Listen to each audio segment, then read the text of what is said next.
So the Paul Pelosi attack the other day spawned this whole reaction economy. And there were some anomalies in the story early on where right-wing figures stepped in, used the anomalies to build their counter-narrative. And their counter-narrative was Paul Pelosi is gay, secretly gay. He has this gay lover, or like went to a gay bar and picked up some random gay dude, brought him back home, and there was some sort of a, transactional sex act or whatever that went wrong, and then this guy attacked him. That's the story that they've gone with. Now, some have gone with that, which is like the hardcore version of the right-wing conspiracy. Others sort of incorporate aspects of the official story and the right-wing conspiracy story and say it's like a mix of the two. But now, after the first few days, a lot of the questions and the anomalies and the misinformation has been cleared up and answered. So, for example, one of the things we heard was like, they were both in their underwear. That was one of the things we heard in the wake of the attack. Well, law enforcement came out, a day or two later, whatever it was, and was like, that's actually not true. They weren't. Now, by the way, if Paul Pelosi was in his underwear, that'd be totally understandable. It was 2:30 in the morning, he was sleeping, and this guy broke into his house. I don't know about you guys, but I sleep either in my underwear or butt-ass naked, and so I feel like that's a very common thing, and so that wouldn't have been weird at all if he was in his underwear. If the other guy was in his underwear, yeah, that would have been a little weird, although he is also apparently a total psychopath, so I guess it's still possible he would have been in his underwear, but it all comes to naught. It's a moot point because he wasn't in his underwear. So that wasn't true. Then there was the thing about, like, there was a third person there. Well, the cops came out and said, there wasn't a third person there. That's just not true. Then there was the thing about he used a hammer to break in, but the glass was, like, laying in the wrong direction or something. That was something people said. But then if you actually look at videos online of what happens when you break glass with a hammer, or certain kinds of glass, plexiglass, whatever it may be, that it's a little counterintuitive. It kind of comes back at you if you break in. So that was sort of debunked. Then there was all this stuff about how, well, it couldn't have been political because this guy was left-wing. Well, that's also debunked because he used to be left-wing about a decade ago, but since then, he's very open. In fact, he wrote about it. He's documented his entire transition and his entire way of viewing the world, and he went from being like a Green Party supporter to now just down-the-line, far-right conspiracy guy. He's into QAnon. He believes all the, the Stop the Steal nonsense. And so, like, one by one, all of these anomalies, which were genuine, questions. Like, I don't fault people in the wake of the attack for saying, that's weird. What's going on here? What's going on there? I don't fault people for saying, well, this is strange. Somebody should look into this. But, like, it has been looked into, and now it's been answered. And the police in particular in their press conference sort of dispelled of all the myths around it. And so, at this point, it's like, no, the official story seems to be the accurate story, which is, Paul Pelosi's in his house sleeping at like 2 or 2:30 a.m.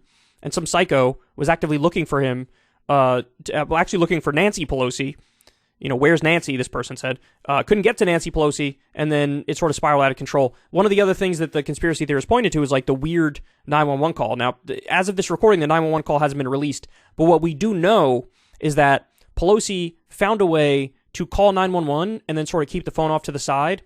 He didn't want to cue the guy that, hey, I just dialed 911. So he had to find a way to talk to the guy to make it seem like everything was normal, while also sending a message to 911, hey, fucking send help ASAP. There's a psycho who just broke into my house. So you get this contradiction of like, this is my friend David, he said, but also like, I don't know who this guy is. So be like, well, if you don't know who he is, how is he your friend David? And that's where they say, oh, see, gay sex act gone wrong or whatever the fuck.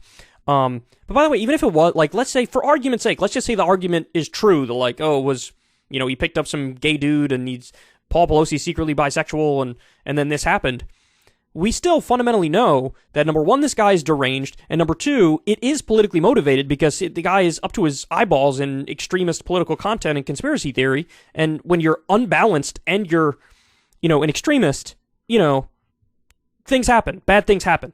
And so that's effectively exactly what happened here. So even if their narrative was, like, partially right, you still can't escape the inevitable conclusion, which is he's deranged and he's up to his eyeballs in far-right conspiracy theory, and he acted violently on that, okay? But they want to sort of absolve any responsibility for, fostering the kind of arguments that brainwash this dude, and so that's why they're like, no, it couldn't have been just a far-right nut who acted on this stuff. Anyway, so Charlie Kirk, as you can see here, he comes out and he calls for his audience to bail out the Pelosi attacker. This is fucking insane. Like, they make everything a partisan issue, don't they? Like, everything. I mean, this guy was trying to assassinate Nancy Pelosi. Apparently, we learned after the fact, too, he had a list of elected officials he wanted to confront. And he said, I wanted to break Nancy Pelosi's kneecaps. And this is something you're not, it's just like flat condemnation. That's all you need to do. And a lot of Republican politicians are reasonable enough to say, whoa, okay, yeah, we don't like that. Mike Pence came out and said, this is abhorrent or whatever the fuck he said. But here's Charlie Kirk, and look what he says. I mean, I'm looking at Politico.com. I'm looking at the New York Times. I'm looking at all these places, and there's a little bit of mention here. For example, Politico says top Republicans reject any link between GOP rhetoric and Paul Pelosi assault. Of course you should reject any link. Why is the Republican Party, why is the conservative movement to blame for gay schizophrenic nudists that are hemp jewelry makers breaking into somebody's home, or maybe not breaking into somebody's home? Why are we to blame for that exactly? And why is he still... Okay, now, look, nobody is directly to blame for the crime except the guy who did it, okay? So I want to be clear about that. I never liked this guilt by association game, or like you sort of extend the agency to others. You know what I'm saying? Because fundamentally, words are words, unless you're calling for a direct threat of violence. Words are just words, right? And they can be good or bad, but they're just words. So they're not directly responsible for it, but can you fairly and accurately say they are indirectly responsible for it by spreading the lies, the misinformation, the conspiracy theories, the extremism? Yes. But beyond that, and I think this is the more important point, then you become even more indirectly responsible for it when something like this happens. If you don't do a quick, broad condemnation, well then, it's sort of a wink and a nod, like, hey, we're gonna be on your team just because we view you as part of our tribe. So he's going to effectively play defense for this guy and be like, hey, why would you say that? Any of us are to blame. Well, at the very least, come out like Mike Pence. He's not to blame for it. He came out and said, this is wrong. This is terrible. Don't do violence. Don't do aggressive acts of violence. That's not that difficult, right? When Steve Scalise got shot by a guy who was deranged and on the far left, and the guy liked Bernie Sanders, we said, look, Bernie's not responsible. He never calls for violence, so he's not responsible because this guy, on his own volition, did the violence. But, like, of course we're going to condemn it because it's wrong and it's bad and it's violence. And in any way, shape, or form, if he's even tangentially associated with the left, everybody on the left was like, we don't like this, we don't want him, kick him out, bad. We certainly didn't go out there and say, bail the guy out who shot Steve Scalise, because that's fucking psychopathic, man. Jail, why has he not been bailed out? By the way, if some amazing breaking into somebody's home, or maybe not breaking into somebody's home, why are we to blame for that exactly? And why is he still in jail? Why has he not been bailed out? By the way, if some amazing patriot out there in San Francisco or the Bay Area wants to really be a midterm hero, someone should go and bail this guy out. I bet his bail's like... Bro. Midterm hero if you bail this guy out? A guy who was trying to kill Nancy Pelosi and a guy who assaulted an 80-something-year-old man with a hammer? Midterm hero if you go bail that guy out. It's amazing, again, in this same rant, he's like, why would you say any of us are responsible, bro? Why would you say any of us are responsible, bro? Charlie. Chucky. This is some real Chucky shit. Charlie Kirk is morphing into the Chucky doll right in front of our eyes.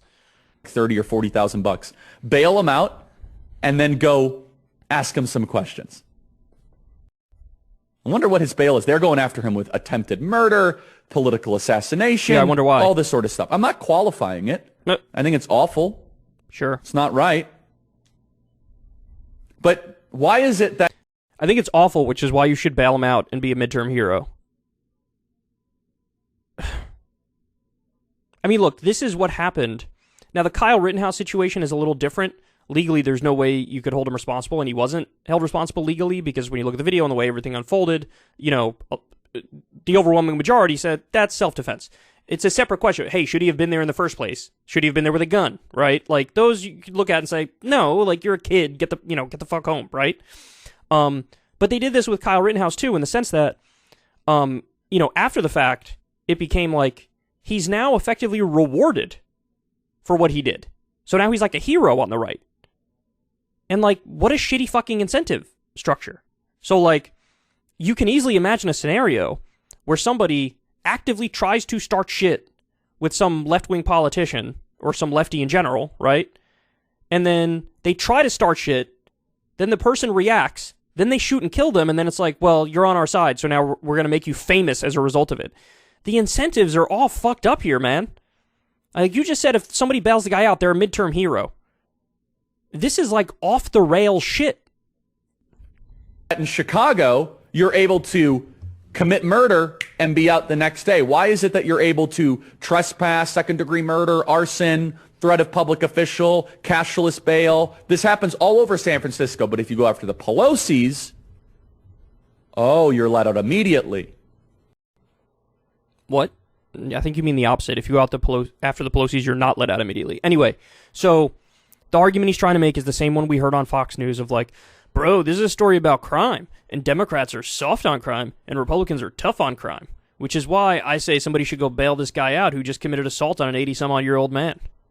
Wait, which is it? You're trying to say Republicans are tough on crime, but you want this guy to get bailed out? That'd be the opposite. That would be soft on crime. Now, by the way, let me just say, the whole crux of the disagreement when it comes to, stuff like bail and is pre-trial detention, right? Like, the whole idea is pre-trial detention is like, you haven't been found guilty of a crime yet. So, yeah, in this country, you could effectively be let go. When you have the court date and somebody gets found guilty, yeah, then they go to prison. But we're talking about pre-trial detention. Now, I would be in favor of some sort of a system where, like, depending on the severity of the crime, and if there's a lot of easily available evidence, like if you have somebody on video assaulting somebody, right? And then, you arrest them, but the trial's not going to be for 6 months or a year. Yeah, I'd be in favor of, if the evidence is, like, right in front of our face, and the crime is severe enough, yeah, do the pretrial detention, right? But, like, they make it seem like the left position is just, we want murderers to go free. We want assaulters to go free. We want people who commit grand larceny to go free. And that's just not true. That, talk to any lefty. Hey, should murder be punished with time in prison? Every single one will say, yeah. I mean, to be fair, there's a handful that are like prison abolitionists, right? But the overwhelming majority of people are going to say, no, of course we want them to be locked up. But they've mucked this up into a fake political issue. As if the left and the Democrats are soft on crime. Fucking Joe Biden just said we're putting 100,000 more cops on the streets. That's what he said. And my line on crime has always been the same. I'm tough on crimes that should actually be crimes. But when it comes to stuff like locking up nonviolent drug offenders, yeah, free them. They should have never been locked up in the fucking first place. If you're not going to lock up the CEO of Anheuser-Busch for hawking poison to people, you shouldn't lock up the fucking weed dealer down the street. That makes no sense. But anyway, I'm sort of getting off on a side tangent here, but you guys get the gist of it. Like, everything is a partisan issue now. I mean, this guy was trying to kill Nancy Pelosi. He assaulted Nancy Pelosi's husband. And even though I hate the Pelosi's, they're corrupt goons, Paul Pelosi's also an insider trader, like, I got a million criticisms of them, but does that mean you should be violently assaulted at 2:30 a.m. in your house by a fucking psychopath who's drunk on QAnon Pizzagate bullshit? Of course not. It should easily be, condemn it, it's bad, and we'll be clear from now on, whenever we're giving our shitty conspiracies, that nobody should react violently, right? Like, that's all you got to do. Well, actually, don't give the shitty conspiracies in the first place. But if you're going to, at least say, but we believe in nonviolence. But of course, he'd never do that. He's calling to bail out this guy. Psycho shit. If you want to see me and Crystal Ball interview legends like Noam Chomsky, Cornel West, and more, subscribe to Crystal Kyle and Friends on Substack. $5 a month gets you the video version a day early. Remember, we take 0 ad dollars for this podcast. Or you can sign up on Substack for free and get the audio version a day later. Link in the video description box below.